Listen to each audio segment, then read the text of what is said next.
and welcome to another Darling Bish Hour with me, Melissa Reich, and me, Amy Phillips. Happy New Year. Happy New Year, Amy. How are you? I'm good. It's great to start the new year off with like a very amazing, like literal reality check into the Real Housewives with this incredible show, documentary that we are about to discuss. So I'm really excited to be here. Yes, Amy, I'm so excited to start out the new year with you. The Darling Bish Hour has been a huge success. Many people are very, very excited. And I'm just so happy to be with you and give the people what they want at the same time. 2 birds, 1 stone. So, Oh, man, you're not kidding. And, you know, this is great because it's like the first show back and I can sit back and let you do your magic. It's just such a treat. And I mean, this, as we just mentioned, we're going to be covering the Cult of Mary Cosby documentary that was on or is on HBO Max currently. It is 3 parts. We both obviously finished the entire thing. From what I understand, Melissa has several pages of notes. Isn't that 8 right? to be exact. 8 pages to be exact. Yes. Amy, can I tell you how much? many I have? How many? I have 2.5. No, listen, 2.5 is a normal amount of notes. What Yes, annoys it's me normal. about myself is like, I can't watch the stuff without literally doing like a paper. I do Right. outlines and I organize it. And it actually annoys me about myself. But Why? Never. well, it's so much work. I'm like Melissa, Right, you're like, smarter, I give not myself harder, so much work. honey. Yes, exactly. Listen, but you keep all your notes, right? I do. Yes. Okay, good. Okay. Yes. We have Because some one day, thoughts who on- I knows? have some Maybe thoughts there'll on be a that. book. Yeah. I don't Yeah. know. I think there should be. Noted. As Amy said, today we are going to cover The Cult of the Real Housewife. It is a 3-part docuseries. It aired on TLC. I was able to, hot tip for people, because I know that streaming services, there's so many and, you know, we can't pay for all of them. If you have, I was able to watch this on my Dish network on demand because TLC originally aired it. Right. If you use Dish or you use TLC, you can do that. But here's the thing. We are going to mention it all, so you don't even have to watch it because That's right. We've got it covered. we're going to tell you everything. Yeah. Right. I watched it on the local Santa Clarita drive-up movie theater. No, I'm kidding. That'd be amazing. Also, Really? I think I should start that up here. I don't even know, the title of this, and when I merge it with other titles of other things that we've seen that are documentaries involving Real Housewives, I can't keep up with these titles. I just think it's called The Cult of Mary Cosby, which is how I introduced it. Apparently, it's called something else, which you did.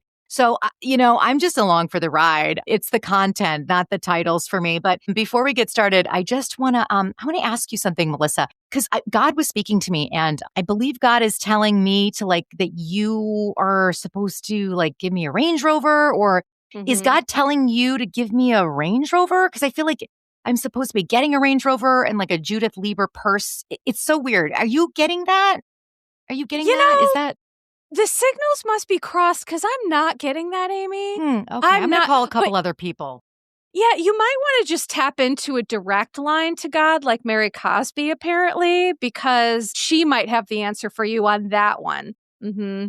My God. Why? Oh my God, literally. Wow. Literally. Okay, Melissa, let's crack open this can of really sad and messed up worms that is really the Faith Temple Pentecostal Church in Salt Lake City. And Amy, when I first started this podcast, season 1, episode 3 or 5, I can't remember exactly what it was, I covered a lot of what was covered in this documentary. Okay, so this docuseries about Mary Cosby, Hetzler? What is his name from Up and Up with Adam? Up and Adam, yes. Up and Up.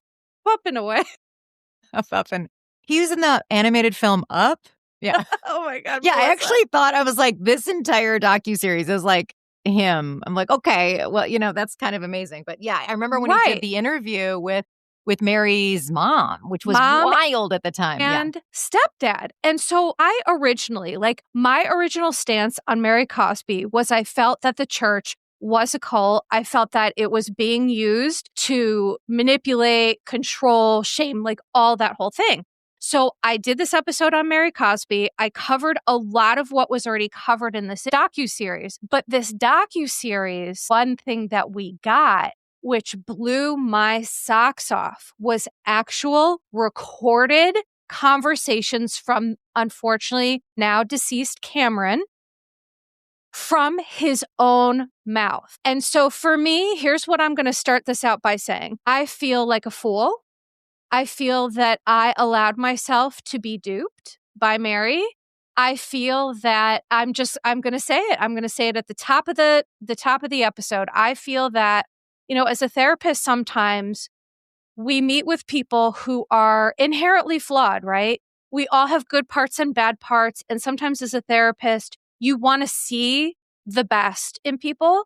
You want to empathize with those really dark parts because that is our job to do. And with Mary, I think I wanted to believe so badly that she had changed that I allowed her to distract me like she's distracted everyone else. Bravo. Like a true magician does with Truly. distraction. Yes. Yeah. She did sleight of hand. And here's why I'm acknowledging this. I don't get fooled often. I really don't. But this did fool me. But Wow, guess what? that's a tremendous thing to say. But guess Yep. what? What? I'm no longer fooled. I am no longer fooled. And I feel the same way. I'm with you. And I think a lot of people are absolutely. I think a lot of people are going to feel the same way because as we watch this documentary, we saw the arch of when people were very, wary of Mary. And then when these rumors and allegations that the housewives brought to the show from the beginning, meaning Whitney and then Lisa and Meredith talking to Cameron and all that whole thing, it surfaced. Everyone was like, oh my gosh, Mary's a cult leader. And we were upset. And then the sediment just rested. And then she went away. She didn't come to the reunion. And then the next thing you know, she's coming back in. And now here she is. She's a new person on the show. And we're all like, oh my gosh, I love Mary. She's just a different person.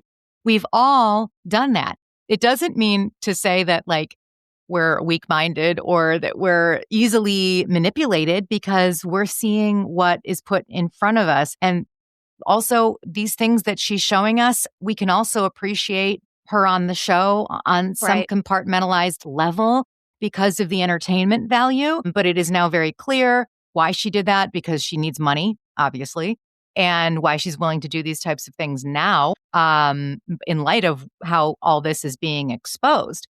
So I agree with you. I feel the same way. I thought she was quirky and weird, and that's always great for the show.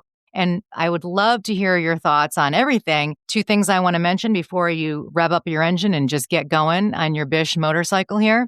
I didn't realize how culpable Mary Cosby was. I thought she was more of a victim than I gave it credit for. However, yes. I will put a footnote there and say that is it. If in fact there wasn't any, and by the way, trigger warning, Mm-hmm. There wasn't any essay with Robert Jr. as she was growing up, because if that was the case, then I would change my mind that she wasn't as culpable, that she was absolutely a victim. And then now this is a matter of her not being able to get out of the cycle. So that's my side note. And then furthermore, Mama is way more culpable than I think anyone is willing to acknowledge, including the Enochs, everyone who was under Mama, who is just touts her as this incredible preacher, and she wouldn't want this and she wouldn't want this. Well, guess who brought Robert into everyone's lives? Mama. And when she knew that something had happened, which we'll talk about, Robert Sr. essentially weaseled his way in, manipulated his way in, and he started this kind of, I forget what they called it, but it was like a corporal punishment for children, essentially, which most cults will have some component of that. Of young Yes, of young boys, doing the whole, you can't kneel, otherwise you'll fall on, sharp stick, all this crazy stuff. When Mama found out about that, she was upset and disappointed and put an end to it, but didn't put an end to him. So I think that what this is, and I like the way that you set this up, is it's a complex story about generational trauma, religious trauma. Religion can be so perverted to serve whatever goals the leader has in mind. And so I think that religion and spirituality can be a beautiful thing, a life-saving thing, an amazing thing. But what we see here in this docuseries is how it was such perfect instances to get all of this to be the way that it ended up being right now. Unbelievable. Almost like, a legit template as to how things can go wrong. I mean, it's just amazing how it all turned. And also very interesting to hear the origin story of Mary Cosby's grandmother going from Indianapolis and hitchhiking her way across and taking buses to Salt Lake City, and how that was unhinged, incredibly unhinged. Some would say otherwise. And, great people do very unique and reckless, wild things. And that is absolutely one of them. She clearly built up an entire church in I would say, in almost an incredibly non-Black area at all. Then created businesses to serve her Black community, and it had not done that before. So she really built something spectacular. However, there's another side to that, which is it can be twisted into what it became. Right. I mean, I've always been the type of person to say when somebody wants power, it's so important to ask and examine why. Why do you want this power? What do you want to use this power for? Because what happens is people put themselves in these positions of power and they say that they're conduits to God. And in reality, for a lot of these folks, and specifically it seems like here, it's all a farce. In this series, they did interviews with a ton of folks. Former members, Mary Cosby's sister, her cousins. But the most important, there were two people. One was cult expert Dr. Stephen Hassan, who is really huge in this game. I really like him a lot. He has written a book. He's very smart. He's very knowledgeable. And also Cheyenne Roundtree was the investigative journalist who wrote the Daily Beast article that ended up being released in 2021, which coincided with when Mary skipped the reunion. You know how I felt this docuseries was? It was like, you ever see The Usual Suspects? The whole Kaiser Sose thing where you watch the movie and these pieces are coming together, and then at the end it all comes together and you realize the Kaiser Sose of it all. And I really felt like when I finished watching this documentary, I was like that meme of the lady with the symbols, and it was like, oh my gosh, this has all come together for me in terms of timeline, receipts, proof, and things like that, right? Right. Yeah. And how the Housewives did bring it up. You realize that they were trying to expose this at really the request of, I think, Cameron trying to bring it. I know we'll get there, but I don't really understand how he was claiming to have put her on The Real Housewives. I don't understand that. Okay, I have an understanding. Because, he wanted to do it to expose her, which I think is amazing. Right. So here's the situation with Cameron, because what we saw was it season 1 or season 2 where Cameron had a connection to Lisa Barlow. And on the docuseries, the Enoch family, so the interviews were largely with the Enoch family. So Michael, Ernest, Rosalind, Denise Jefferson, who's Mary's sister, Cameron Williams is the gentleman that we're talking about. By the way, it was so fascinating to see how you remember how gung-ho Lisa and Whitney were about exposing Mary. And now all of a sudden, everyone, including myself, had the brain of a goldfish and just completely were distracted. And you're like, oh yeah, what happened? And how did they continue filming like that? They just have to play the game. It seems like they're playing the long game here, which I understand. Right. So the allegation when Cameron came on camera, and, I want to be very mindful and respectful of how I speak about him because he unfortunately did die due to surgery complications from a brain tumor. And I just want to say, I believe survivors, victims, people who tell their stories. And the one thing I can say as a therapist, being an empathetic witness to a lot of pain, the one thing that was most convincing to me when I watched this documentary is the pain on these people's faces. This wasn't a gotcha moment. This wasn't, I'm trying to get famous. This wasn't, I'm trying to ruin Mary's life. This is my story. She almost destroyed our lives. Now there is a happy ending with the rest of these folks, which I'm really, really happy to hear. But you can see the pain, the grief, the loss, the division, the manipulation, the power control. You can see it all on their faces. And so that's who I believe. I believe them. I do too. So Cameron, on this docuseries, there is actual recorded audio that was recorded with Mary's husband, Dan Cosby. And then I think his wife, right? His wife, Kim. She was interviewed too. Yeah. I mean, she was Yes. interviewed as well. Yeah. Yes.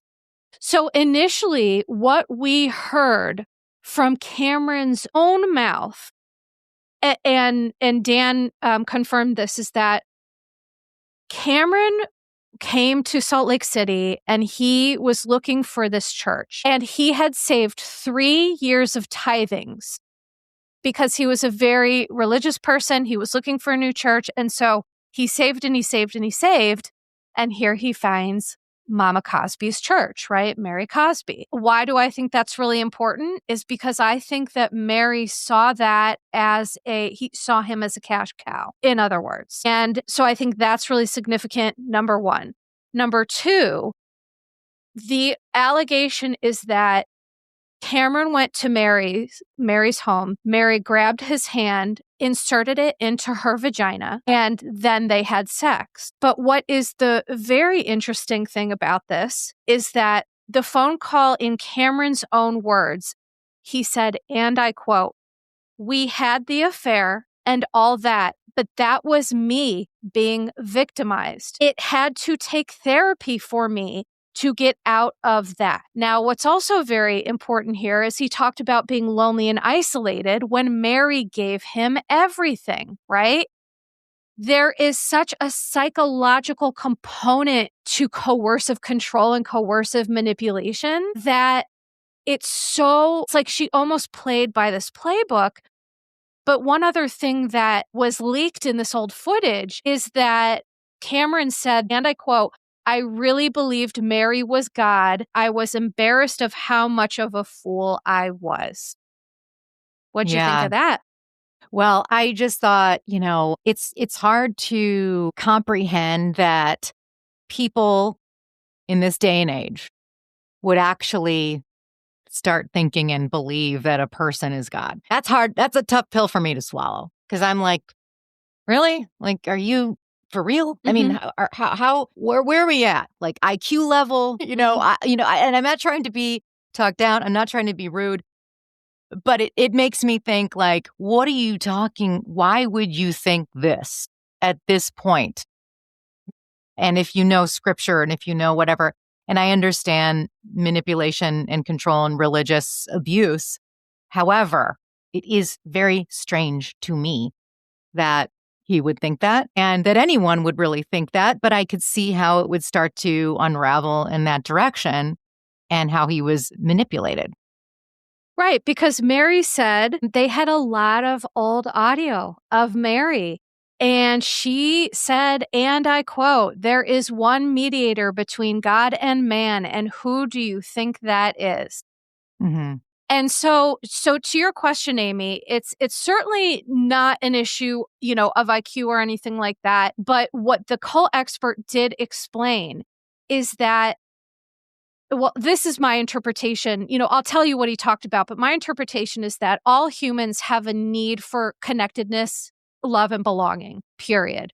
And if you don't get it in your family of origin, or even if you do, you end up searching for that to kind of give life meaning. Viktor Frankl wrote this book, Man's Search for Meaning. It's one of the best books I've ever read. Highly recommend it. But I think that the fundamental premise of these religious cults are about what Dr. Hassan said, power, money, and sex. And sex isn't about love. Sex, it's all about control. And the one thing he said that really resonated with me is that situational vulnerability leads people to cults. And what does that mean? That stuck out to me too. Yeah. Yep. Moving, loss, breakup, your family not accepting you, all of these things, it leads to being vulnerable to these groups who will then use tactics like love bombing, which is super common. And Kim, Mary Cosby's cousin Dan, his wife Kim, talked about, extensively the love bombing that started to happen as soon as they could see that she was taking one foot out the door, right? Because the other thing that I believe to be true about Robert Sr. is that, and I'm going to be mindful of how I say this, but Mary and Robert have predatory behaviors. And people who have predatory behaviors are better at sussing out people's weaknesses than people are at keeping themselves safe. It's pathological. And that's why I feel fooled and I feel foolish because, raised by a sociopath, I was taught the greatest lessons about sociopathy and manipulation and things like that. And I feel I allowed Mary's story with her son and the addiction piece of it to pull at my heartstrings. Yeah. But in reality, what I'm talking about here, this isn't something that's going to be changed, if I'm being honest. The psychology of what we're talking about with Mary, the psychology of how she grew up and how cold and callous she was, and everyone in this documentary, they had all the same things to say about her, right? Mean girl, callous. She was a bully. She got into trouble. She didn't listen. She was willful. And I think the one greatest piece of evidence that flipped my brain to coming back to the right side of reality with her was that Mary for so long had claimed that this was her grandmother's wish, right? To marry Robert Sr., and take over the church. But that is absolutely not the case. And I will tell you why. At the time that Mama Cosby passed away suddenly and unexpectedly at the age of 65, Mary was disfellowed. Now, what does disfellowed mean? That was probably the most shocking part of this entire documentary for me. That's agree. Not what I expected. Not at all. And that was like the absolute smoking gun. I feel the same way because it's like you can't, the problem with people who have died is they can't tell their story. They can't tell their tale. But this is as close to telling the tale as I think Mama Cosby could have gotten. Because if she really wanted Mary to take over, she would not have disfellowed, or what was it called? Yeah. Disfellowship? Yeah, disfellowship. Which was essentially disfellowship is kind of like, you're not necessarily excommunicated. You can attend services, but you're kind of on like a timeout because your behaviors aren't matching with the spiritual goals, right? Like there's a lack of alignment, which to be honest, I'm like, okay, I think that sometimes when you go off the path, you need a little bit of a feedback, maybe some consequences. I guess I could understand that. But Mary was acting out so much so that her own grandmother, who essentially, by the way, raised her, because there's a lot of generational trauma with Mary's mom, Rosalind Cesares, it tells you so much about what Mama, where she was really at the time that she died. She did not want Mary to take over. Nobody wanted Mary to marry Robert Sr. Nobody wanted that. And it ended up breaking up the church to this very day. Yeah. Now, they keep referring to the will. I mean, they lightly referred to the will. I remember hearing that on the Real Housewives of Salt Lake City, that in her will, she wanted Robert to marry one of the daughters. And that was like in her will. Show us the will. Show us where these wishes were. It doesn't exist. It doesn't exist. And the other thing that I want to hold Mama culpable for is bringing Robert into this world. He played her so hard. He played her like a fiddle. He came in, he sidled along, and he rode that until he got into her good graces, somehow was able to convince her to marry him. And then I don't know if she said to him, I want you to continue on my legacy in this church. I actually don't find that hard to believe. I think she maybe did say that. Maybe she did because he was younger. That's very possible. And that's completely asinine. So again, I want to put a little bit more responsibility on her. And then moving onward to find out that Robert Sr. was in Mary's life at the age of 3. She was 3 years old. That to me, I didn't know. Mary and the sister here, Denise Jefferson, their dad left when they were young. And not only did Robert, a.k.a. Grampy, by the way, they called him Grampy, came into Mary's life at the age of 3. He was the father figure. It's so concerning. It's so like, because here's the thing. It's like, okay, you can, on the one hand, you can rationalize and say, okay, well, if it wasn't a blood relation, and I don't know, I've seen things happen in therapy, circumstances that maybe on paper look wild, but then, you dig into it and there's reasons and things. This is not one of those. Right. This man was a grandfather to Mary. Yeah. He was a father figure. He was 20 years her senior. To marry someone who came into your life when you're 3 years old and was a father figure, there's certainly something a little bit Freudian. There's certainly something psychologically concerning about that piece. I mean, period. And her sister said that. Her sister, that's when it became clear to me that she's way more responsible and willing in the situation than I gave her credit for. Because when her sister explained, like, her doing this, making this choice to do these things and to be with him, that shows the side of her that that we know it to be, and that's really screwed up. And that she was so shocked that Mary was even willing to make those choices. And, to that point, what I have learned, when you're gathering information, when you're gathering assessment information about someone or historical information about family context, the people in that system are the people who lived through it. And those are the people who I hear and I listen to, right? This was not just one person saying this was odd. This was everybody saying nobody wanted this. This is not appropriate. Mm-hmm.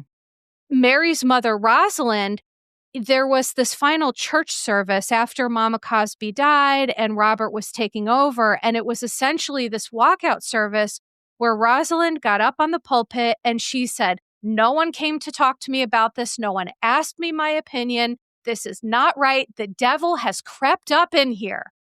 Mm-hmm. I think that she and the Enoch family and all these people who witnessed it, who were traumatized by it, their stories are valid. And Mary and Robert, what people do when they run cults is anyone who starts to be aware of the real stuff, you have to scooch them out. You have to get them out, because that then threatens the whole cult.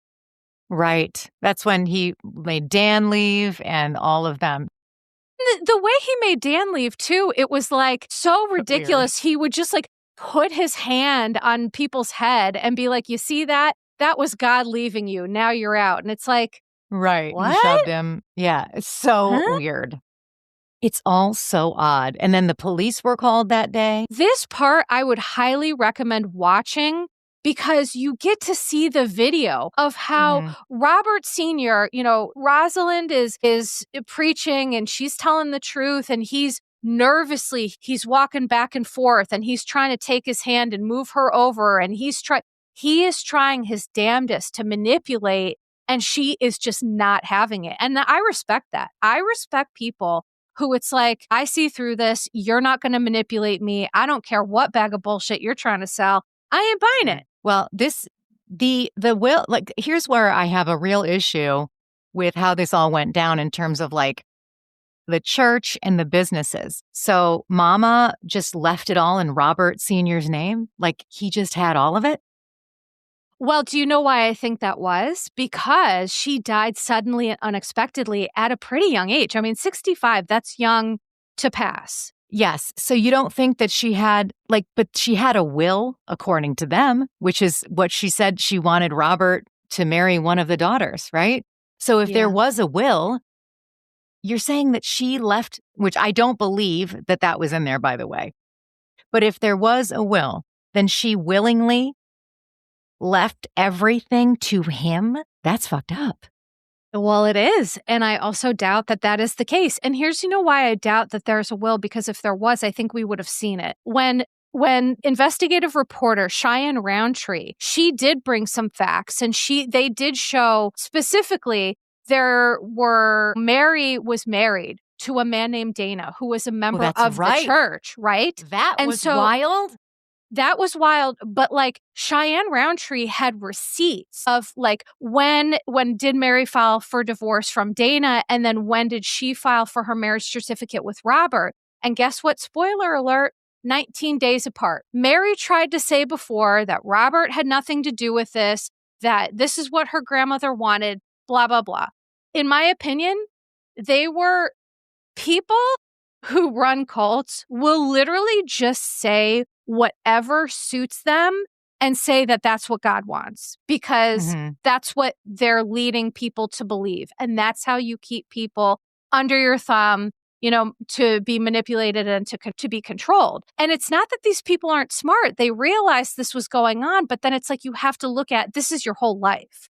So if this is your world, this is your family, this is what you do every Sunday. And keep in mind, there's a huge financial component to this, because when you are financially abused and you are forced to put in money, there is psychology that says if you put money into something, you are less likely to abruptly leave whatever that thing is, because you are psychologically invested in this thing. But going back to the will, is that if there were receipts about that, I think we should have seen them. We would have seen them. And maybe she didn't have a will. Maybe she didn't. Yeah, it's very possible. The idea that, the fact that Mary was married is so weird to me, because when you find out she was disfellowshipped, and she was just, the picture that was painted to me was this. She's this gal about town, she's being a little rebellious. It's not lining up with the church. And then to find out this whole time, at whatever point she got married, she was married. We saw pictures. It was this big wedding, a large wedding party. It was an entire. So what exactly was she and Dana doing, or what was she doing in this marriage? Was there infidelity? What was happening that made her not, worthy of being a part of the church, that she had to be on some, religious probation? Because if he was such a great member, meaning Dana, what was happening? And then they made him leave in order to get the divorce. They basically said, you're getting in the way of God's mission or God's vision of marrying Robert. That was so weird.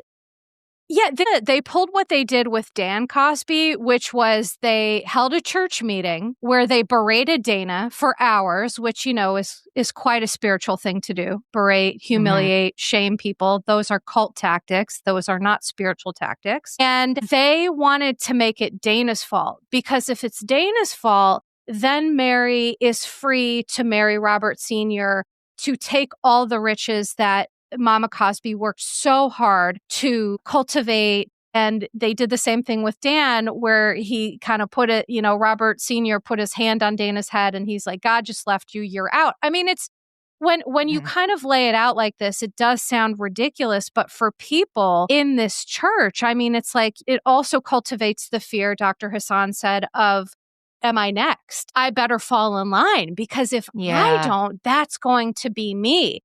Yeah, and that's everything to them. The church is everything to them. Right. So Mary filed to divorce Dana on September 8th, 1998. A new marriage certificate was issued on September 27th, 1998. Said after Mama died, there was a seismic shift, and Mary went from struggling with Dana to wanting to live a rich lifestyle. And you hear all of these church members talk about these heave meetings or heavings, where some people would remortgage their homes, $5,000, $100,000, cash out 401ks. Cameron was one of them with the mortgage. Right. He remortgaged his house in addition to all of his tithings and heathings and all of that. But one thing that the cult expert talked about is that tithings, again, religion can be perverted to be anything that the leader wants it to be. Tithings are in the Bible. They run through many different religions and cultures. But the tithing is meant to support the community to participate, right? Almost like paying taxes. I mean, I guess I would equate it to that, but taxes are BS too, but whatever. We won't get into that. So the tithing part is like, okay, it's about giving to your community, but it shouldn't be about, and it's not meant to be about giving all you have, even if you can't eat, even if you have nowhere to live. Giving them your credit card number and, like having you now be in complete debt so that Mary can fund, or Robert and Mary can fund their lavish lifestyles. Right, which it did just make me so mad because you see these people cry and talk about, the meeting that Mary, we heard her, and she admitted this on the reunion that she yelled at people for being stingy and not giving her birthday cards, and she only got 14 cards. Well, Ernest Enoch, he said that he was there the day that it happened, and he had just given Mary $1,000. Could you imagine anyone giving you $1,000 and being like, you stingy MF? Like, I'd be like, no, I don't need, you keep this. Like, and no thank you. What? And she didn't even thank you. Not even a thank you note. Nothing. And in addition to the smoking gun that we kind of already talked about, how Mary was disfellowed at the time of Mama Cosby's death, the other thing that really, really bothered me was the death of Michael Enoch's daughter, Mikhail. Or That was so... yeah. How do you say... Michael Enoch? No, the daughter, it was Maikel. Michael. Mikhail, or Mikhail. I think it's like the girl version of Michael, I guess. Right. I'm sorry that I'm I do this all the time. I practice names and then I get on the mic and I get nervous and I just say them wrong 75,000 times. So I do apologize. But what we watched this scene for everyone who may have remembered from I think it was season 1 or season 2 of Real Housewives, where Mary is in Whitney's kitchen with Whitney's children. And she is talking about how last night, one of the members of her church was ejected from the sunroof of a car in an accident and was killed. And she smiled and she said, wear your seatbelt. And when I realized that this beautiful girl who died, Michael Enoch's daughter, Michael, she had 2 young children. She had a very close relationship with Mary. She had been a church member since birth. Mary had given this girl a doll that she carried around because she loved Mary. And that was the moment that I realized I had been a fool, because that's ugliness that's not going to be fixed. That is real lack of empathy. Yeah, lack of empathy. And Amy, I want to get your thoughts on this. The thing that I saw when I watched that scene again is Mary seems to get a glint in her eye when bad things happen to people who speak badly against her. She gets a joyful glint, like God smites people who go against me. You know? Right. Absolutely. And you can't fix that. She gets a real pep in her step when something terrible happens, because they both are like, that's what happens when if you turn against us, turn against God, and then bad things happen to you. And she said about Cameron is that he died because he lied on her. That's what Mary said. Right. Yes. And by the way, when she was disfellowshipped or disfellowed, then Mama died real quick after that, which is like, we all look at that and go, look. Yeah. I mean, Great point, Amy. What did he do? What did Robert do? You know what I mean? Like, allegedly, like, what happened there? And was there an autopsy? Or did she die? Like, what was the cause of death? Do we remember? Natural causes or something? Supposedly natural causes, but we didn't get details or death certificates about that. That's something that, I imagine people have looked into. That's something that I would like to look into. I would have liked the family to speak a little more on that. I agree. But, my impression was that the family had such a fondness for Mama Cosby that they loved her. And I think they believed that she was truly trying to do this great work. So they didn't want to sully her reputation. And I think they just wanted to focus on the Mary of it and the Robert of it. Interesting. I think there was a lot left out that the family and that people didn't say. And that's concerning to me.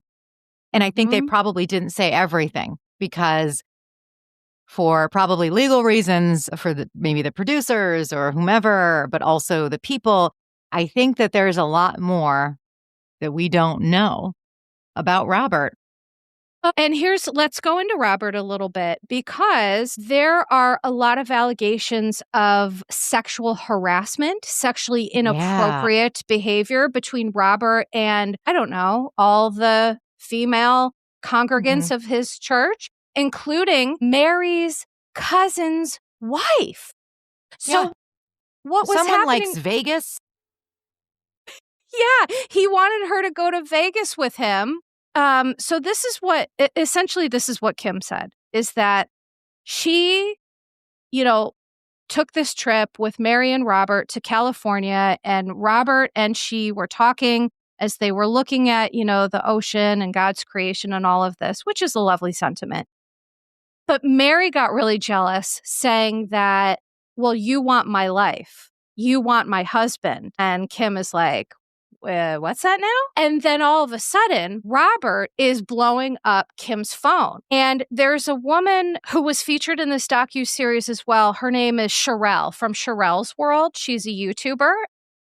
And she was featured. She's got the stuff. She's been in on this for a long time. And not just this, but so many other housewife things. Yeah. Oh, yeah. She's great. She's wonderful. And she has said members came forward to tell her about Robert coming onto them as well and talked about how much it took a toll on the victims and the survivors of his advances. But Kim was the only one in this documentary who we got to see her pain. We got to see her heartbreak as she learned, oh, wow, I'm a pawn here. I'm being used. I'm being played. I'm being weaponized.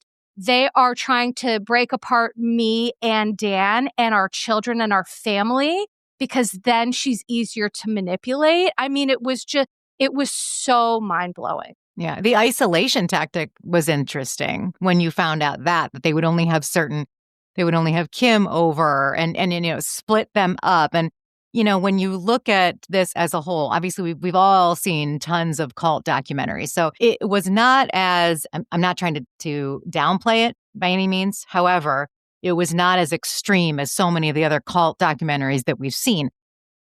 But there were so many of the same tactics that they were using that were just on a smaller scale because they couldn't even make it to the big time of cult. Like, they're not even that good. Robert's not even that good of a cult leader that he couldn't even get people to go to Vegas with him. What a loser. Anyway. I love that. Yeah. We don't like Robert. We don't. I have a question for you. Okay. Do you think that Mary Cosby, in the back of her head, went on to the Real Housewives of Salt Lake City subconsciously to rescue herself on some level, just as Cameron is trying to expose Mary for her misdeeds? Mary is trying to save herself and expose Robert for his misdeeds. And on some level, some weird level, that there's something in the back of her head that's like, she knows that she needs to get out of this and there's no other way. Or am I just kidding myself? I'm going to be brutally honest. My blinders are off, and I think she is a participant fully and a perpetrator. I do think that. Okay. Do you think there's any alleged essay when she was younger by Robert Jr.? And if there was, would that affect your opinion? It would affect my opinion because, of course, I don't care who you are or what you do. Essay is never something I'm going to take lightly or ignore. So, sure, could that impact it? Yes. Do I believe that that is part of it? That part I just can't speak to. It's not my story. It's not my life. I couldn't even make a guesstimate. But what I can say is that based on how people described her as a teenager in her formative years as she grew, she kind of had this type of bad boys with money and wanting to be taken care of and wanting to live a fun, fast lifestyle. I believe that Mary, has a fundamental need for attention. It's all about me, me, me, me, me. I think there's a lot of narcissism, a lot of attention seeking, which a lot of these members have said. She was always trying to steal attention from people. And sometimes the way that kids get attention, it's not through good behavior, it's through bad behavior. So could that have been part of a greater systemic issue? Sure, it could have. But what I do know for certain is that trauma isn't our fault, but it is our responsibility to fix it. And so whatever happened when she was young, she now has some choices to make. Well, she had choices to make before, but in my estimation, after this docuseries, continuing with Bravo, I think we all have some choices to make with Mary. Are we going to continue to ignore this? Are we going to continue to support someone who is actively leading a church who, by the way, nobody thinks that there were renovations? No one thinks that. Nothing was renovated. What happened was, when all of this stuff came to light, when Miss Roundtree did her investigative journal article, Mary skipped the reunion.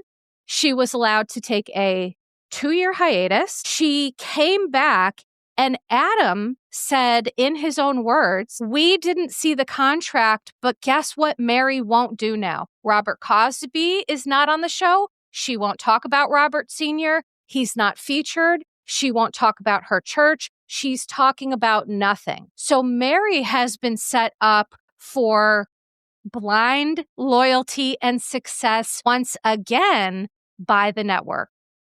Okay. So here's what I want to say about that. This may seem, and this isn't even being devil's advocate. This is where I actually think that this is potentially a good thing.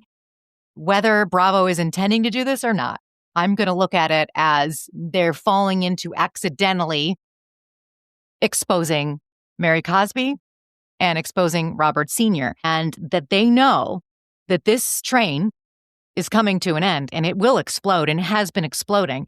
And so why wouldn't they let us see it? Why wouldn't they allow, in a way, an exposition piece of her life and this cult breaking down? I mean, that's essentially what's happening. And it wouldn't have happened like this had she not been on The Real Housewives.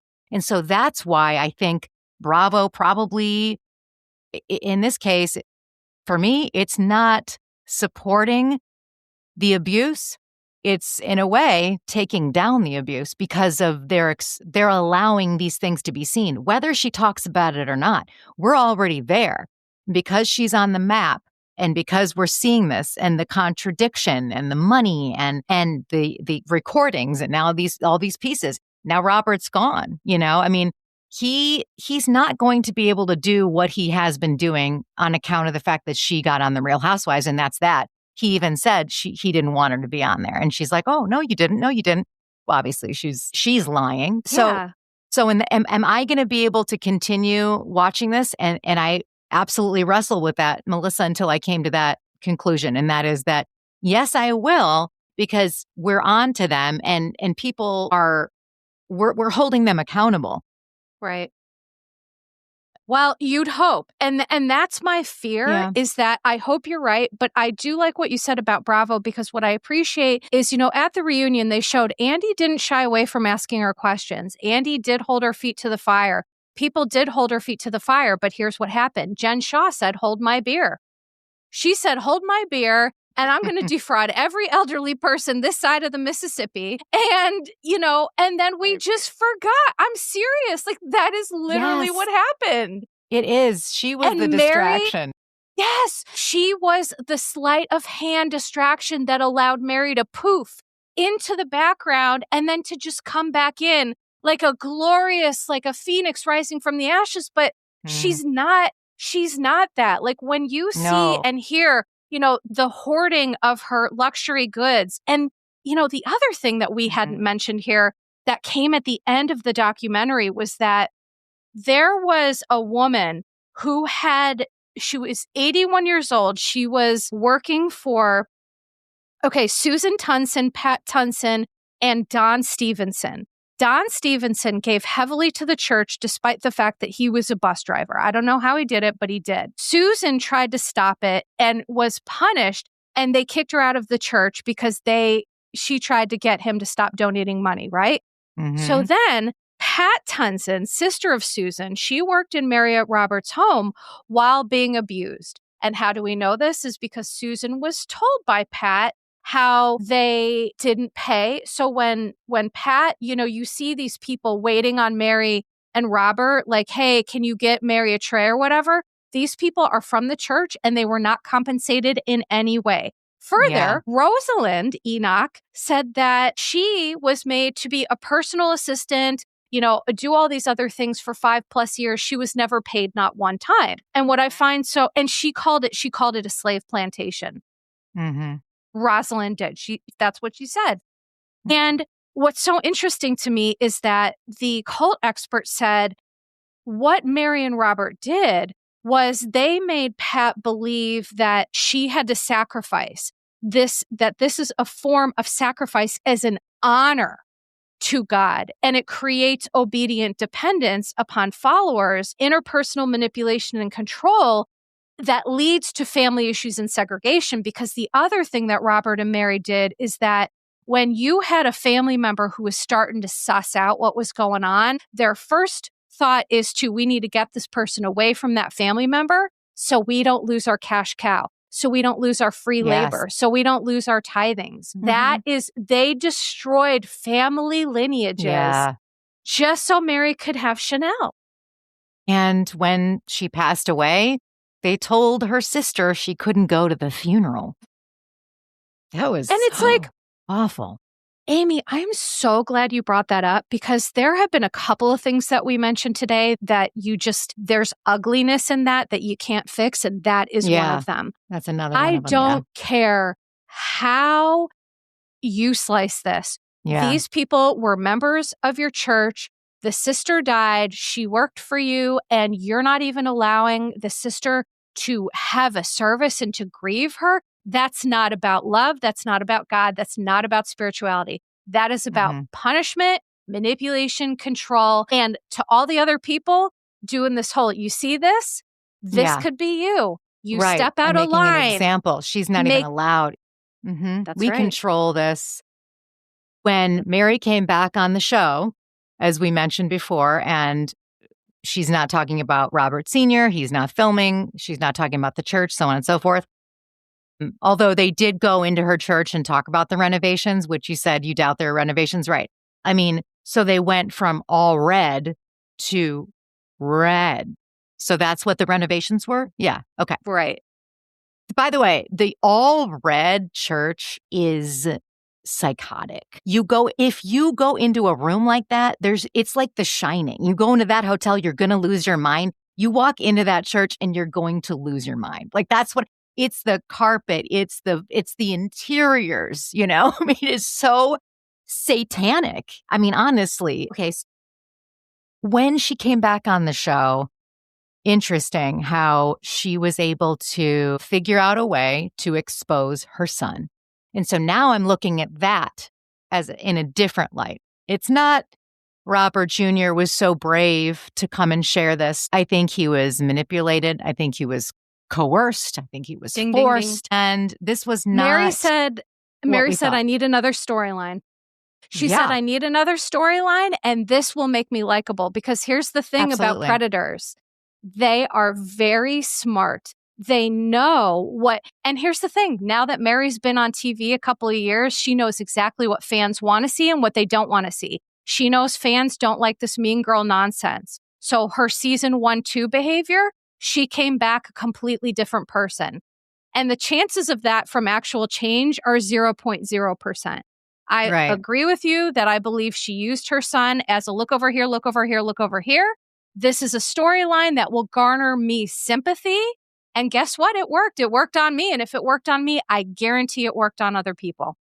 It worked on all of us. And it's not to take away from Robert Jr.'s struggles and how that was really emotional and how empathetic we are towards him, because we love still Robert Jr. Yes. Yeah. And I can't imagine what he's gone through. And then to be in this situation, no wonder, it's like I have a lot of questions for him, what he So actually do I. knows. Yeah. Yeah, because, So, Amy, the thing I want to say quick, though, is that now I reframe his addiction to me as a whole new, I feel like this addiction is more a symptom of living in this household yeah, with Robert Sr. and Mary and the things that they're doing and the ugliness that happens behind closed doors. It's more of a symptom of that family generational poison and dysfunction. That is how I've kind of seen that lately. and now I'm not quite sure how old he was when Mary went on The Real Housewives, but, clearly he was coming of age, maybe 17 or 18, maybe 16. I'm not sure. But for then her to come on this show and for the rest of the world to understand the dynamics of their marriage and then who Robert Jr. is, that he is essentially, the product of somewhat of, as you say, like an incestual situation. And how does that make him feel? Now, the world knows this. And Right. what does that do to him? He said, I'm a stain. And so Bingo. he's got this burden to bear. Now the rest of the world is now giving their opinion on it, saying, that's screwed up, man. And Yeah. he's, what is he supposed to do with all of this information? She left him for dead. She put him out there and just threw him to the wolves. And again, another example of a non-empathetic person. Right. Even though she did seem to struggle with it, I'm sure she does care about him. I'm not going to say she doesn't. Clearly, we see that on some level. But I know that you're not here to diagnose. I'm not here to diagnose. But I am very curious to know what her psychological breakdown would be because Right. I'm no expert, but I'm seeing some bipolar isms. I'm not quite sure. But Melissa, could you speak on that? Yes. So I don't see the bipolar isms kind of that you mentioned. What I see is someone who is a master manipulator, a master chameleon, a master of being able to get what she wants at any cost. I think your point about Robert Jr. was so salient when you say that he feels like a stain. It's because he was set up for failure by his own parents and then put So on sad. TV. And so much of it was out of his control. How might you feel, right? If that happened to you? But back to Mary's kind of psychological profile, I see a lot of narcissistic traits and tendencies where it's her over everyone else. It's her over her own mother, her sister, her family, the church. I think that Mary, my honest to goodness take on this is that Mary has a really significant histrionic need for attention, for love, for support, for unchecked positive regard. And she took that and will hurt anybody who she needs to hurt or run anybody over that is in her way because she will not stop until she's happy and gets what she wants. But the irony of people like this and people who think like this and people who work psychologically like this is they're never happy because it's never enough. Because the fact of it is that you can have 75 Chanel handbags. It's not going to fill that hole in your soul. It's not going to fill that part of you that is, struggling psychologically, disconnected from the world, spiritually bankrupt, right? And that's what I think. Wow. Which makes so much sense. I mean, when you look at it, it makes so much sense. Taking people's money so that she can hoard it, taking on a life that really wasn't hers. And it's a match made in heaven, her and Robert Sr. It's just unbelievable how that all transpired. I have a lot of questions about her mother. That's a whole other profile that we don't even have enough information to get into, but that it even got to this point and what she must have experienced growing up with her mother. And it just has so many legs. Now, at the very end, there was someone, I can't remember her name, was it Denise, that once Mary went on The Real Housewives, she said, that's when I decided to leave the church. And I thought, well, what took you so long? I mean, because it seemed like she was on to her and she was on to them, but then she stuck around because she wanted to see what was going to happen. But then it was the Real Housewives situation that put her over. And I just wonder why it was that. So, okay, I can answer that because one of the things that this cult expert talked about is that for every person, the thing that gets them to wake up essentially is always so different. There's personal to the person. So for Rosalind, the woman you were talking about, for her, I think filming was a bridge too far in her mind for whatever reason. But for somebody else, it wasn't filming. It was the fact that for Mary's sister, it was the fact that she knew that she slept with Cameron and then she preached the next day. And for her, it was this check of you're not practicing what you preach. Why am I listening to you when you are getting up there? You're committing adultery, you're sinning, you're doing all of these things. So I think for people listening to this, my message is for people who have had religious trauma, who have survived cults, gotten out of bad situations. I would love to hear from you. What was it for you that clicked, that got that in your brain?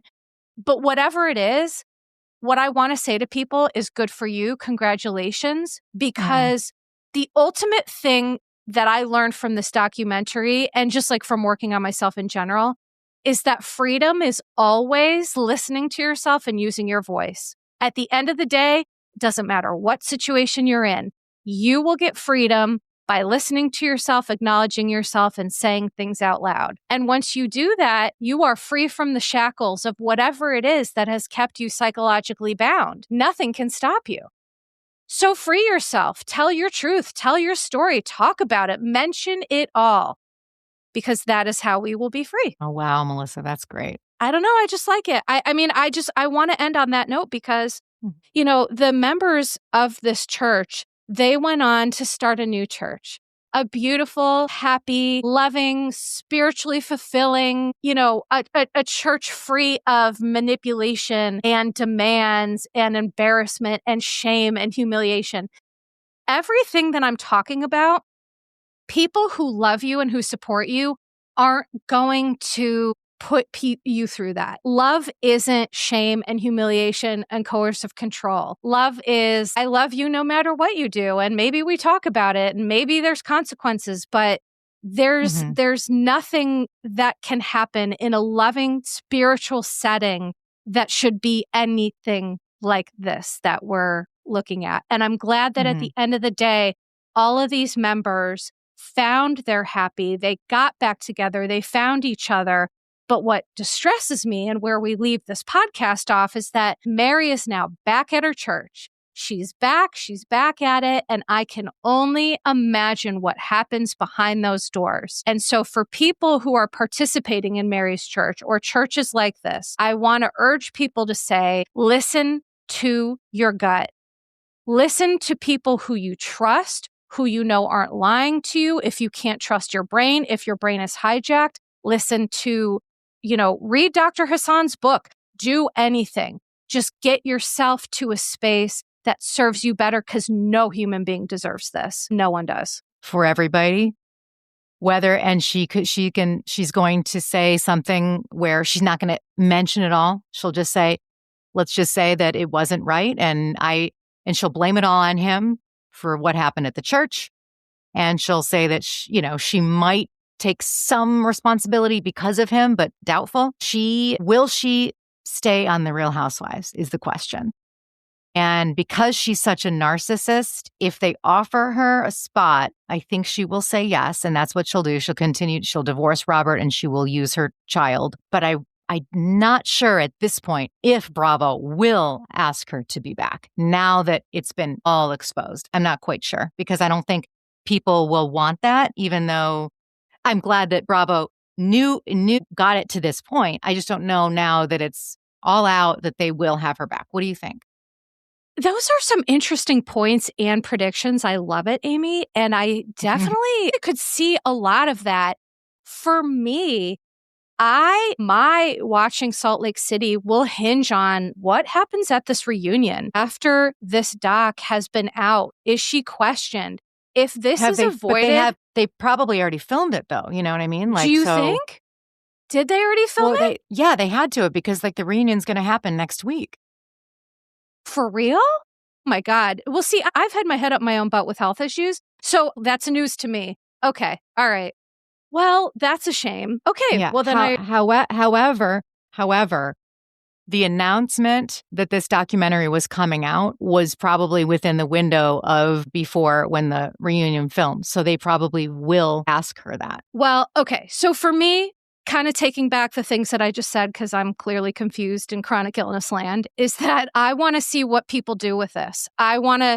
I think that people on the internet are happy to get clicks and follows by, standing terrible people or, saying, well, this was said, but I don't believe it. And what annoys me about that is like when you're having like so many, like dozens and dozens of survivors come forward, I don't like that whole, well, let's believe one person over, 40 different people. I don't play that.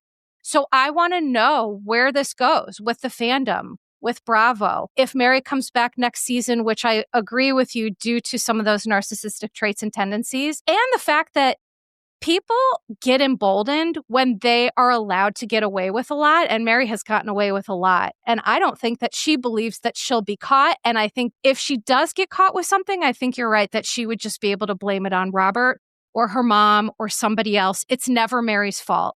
It's never her fault. It's never her responsibility. And that is not going to change, I don't think. So I will be very interested to see where this goes. For me, there's a little bit of a taint now with Salt Lake City, to be honest. I don't know how you feel about that. Yeah. Oh my God. Absolutely. It would be like, if she comes back and they film, every single episode and every single scene will have to be about Mary until we hit this, hit the nail on the head, until she's gone, forever gone. I think you cannot get around something this big. It's different from the Erica Jane thing because she could hide behind the idea that it wasn't her, it was Tom, and she pleaded ignorance. So that's why that could be skirted around. But in Salt Lake City, since it's already been brought up, it's can only be brought up again. I don't know how they can go like on a girls' trip with her, with this documentary. I find it really hard to believe unless Bravo says, Mary, this documentary, this is exactly what they'll say to her, by the way. I guarantee it. This documentary is damning.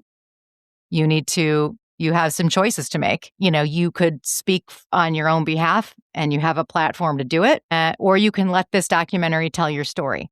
But you have the opportunity to change this. So what are you going to do? You think they'll do that?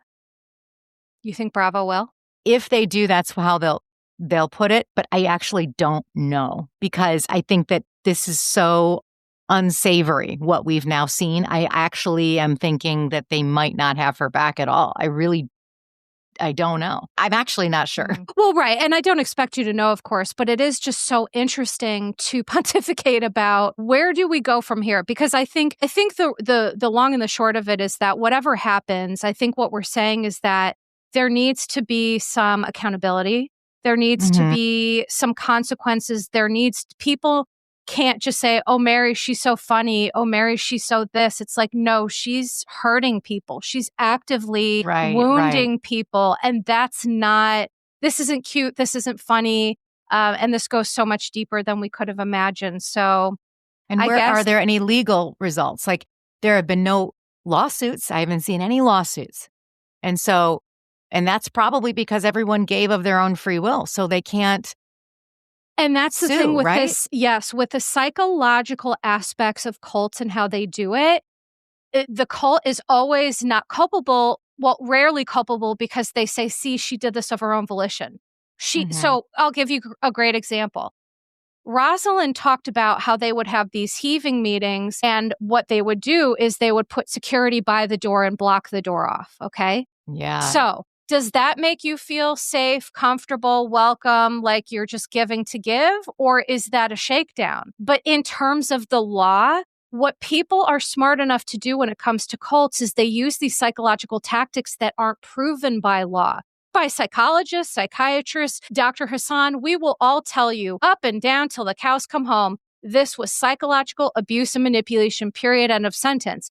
Can't prove it in a court of law. It's very hard. Yeah. It's not a Keith Raniere thing. It's not. Right. There were all kinds of legal issues that you could get him on. But this, it doesn't seem like you can. Unless, listen, to be continued. And if there's more on this, we'll let you know, right? We will let you know. That's right. Well, we'll cover Melissa, it again. I always love and appreciate so much of what you have to say about everything. It's amazing. Thank you, Amy. And I appreciate you too. And I'm glad we got to talk about this. I feel like it was really important. I appreciate your perspective, such salient points. So, for now, we could talk about this forever. And listen, maybe we'll do a part 2. I don't know. I'm ruminating on this. This is I'm just so angry about it. But for today, we'll wrap it up. And Happy New Year, Right. Happy New Year, y'all. Same shit, different year. No, just kidding. But Amy, please let everybody know where the Darling Bish is and everyone can find you. You're going to find me right here, wherever you get your podcasts. Okay. That's it. Drama Darling. And then if you want some more, you go to patreon.com/Drama Darling. Instagram, meet Amy Phillips. How about you? Yeah, you're going to go to Patreon, You're a Bish Therapist. You can find this podcast anywhere you listen to podcasts. You can find it on YouTube, on Spotify. I am everywhere, honey. Even though I look like a hot mess today, I couldn't care less. The one thing I've gotten really... No, you do not. Are you kidding me right now? Stop. Now, I won't hear that. Sweet. Not in 2026. Absolutely not. I will not accept that. You look beautiful. Your hair is extremely shiny and gorgeous. So what do you... Hair is on point, but this... Is that Kerastase Thermatique? It is, Amy. It's so... It's like glass. Glass. Oh, my God. It's like glass. I can't. Okay. Well, everybody, thank you so much for listening. Thank you, Amy. And stay tuned for another Darling Bish Hour at the start of next month. Don't worry. We're not going anywhere. So, bye. Ta-ta for now. Ta-ta. Disclaimer. Posts are not intended to diagnose, treat, or provide medical advice. Your Bish Therapist is for entertainment and informational purposes only. The podcast, my opinions, and posts are my own and not associated with past or present employers, any organizations, Bravo TV, Greyheart Productions, or any other television network. The information in YBT podcast and on its social media is provided for general informational purposes only and is not intended to diagnose or treat. Please do not act or refrain from acting based on anything you read, see, or hear on YBT podcast or associated social media. Communicating with YBT via email and or social media does not form a therapeutic alliance. Melissa, operator of YBT, is unable to provide any therapeutic advice, treatment, or feedback.